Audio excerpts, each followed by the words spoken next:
এই যে আমরা তো আজকে কলকাতায় এসে গেছি, আর দেখুন বাড়ির গাছে প্রচণ্ড পরিমাণে এই জামরুল হয়েছে।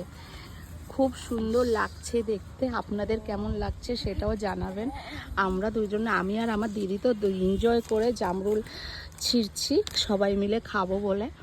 আর দেখুন জামরুলগুলো কি সুন্দর হয়েছে। মনে একটা ছোট্ট গাছে, দেখুন একটা ছোট্ট গাছে কত পরিমাণে জামরুল ধরেছে। বেশি বড় না, একদম ছোট্ট গাছটা। তাও আবার নিচ পোর্শনটা এখন কিছু জামরুল হয়েছে। আবার দেখুন এই যে ছোট ছোট আবার জামরুল চলে এসছে।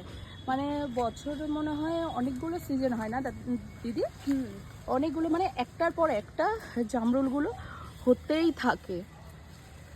দেখুন একটা এই যে পাকছে, কিছুটা পেকে গেছে, কিছুটা কাঁচা আছে, আর এই যে আবার একটু চলেও এসছে। কত সুন্দর লাগছে দেখতে। এই দিদি দিদি ওই দেখো ওই পাতার মধ্যে একটা হেব্বি সুন্দর একটা জামরুল বড়। দাঁড়া, ওই দেখো ওই যে ওইটা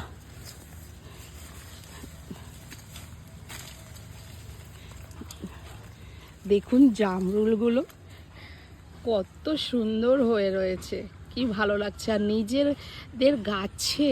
আর নিজেদের গাছে যদি ফল হয় সেটা তুলে খাওয়ার মজাটাই কিন্তু খুব ভালো লাগে। সেই মজাই আলাদা থাকে নিজেদের গাছের কিছু ছিঁড়ে খাওয়া।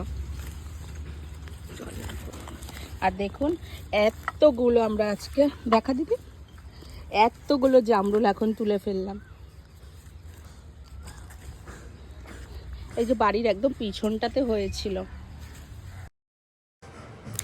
আমার তো জামরুল খেতে খুব ভালো লাগে, আর বাড়ির সবারও মোটামুটি সবারই জামরুল খেতে ভালো লাগে। আর সেটা যদি হয় নিজেদের গাছের, তাহলে তো কথাই নেই। আর আপনাদের কি জামরুল ভালো লাগে সেটা আমাকে কমেন্টের মাধ্যমে জানাবেন। Tata, bye bye.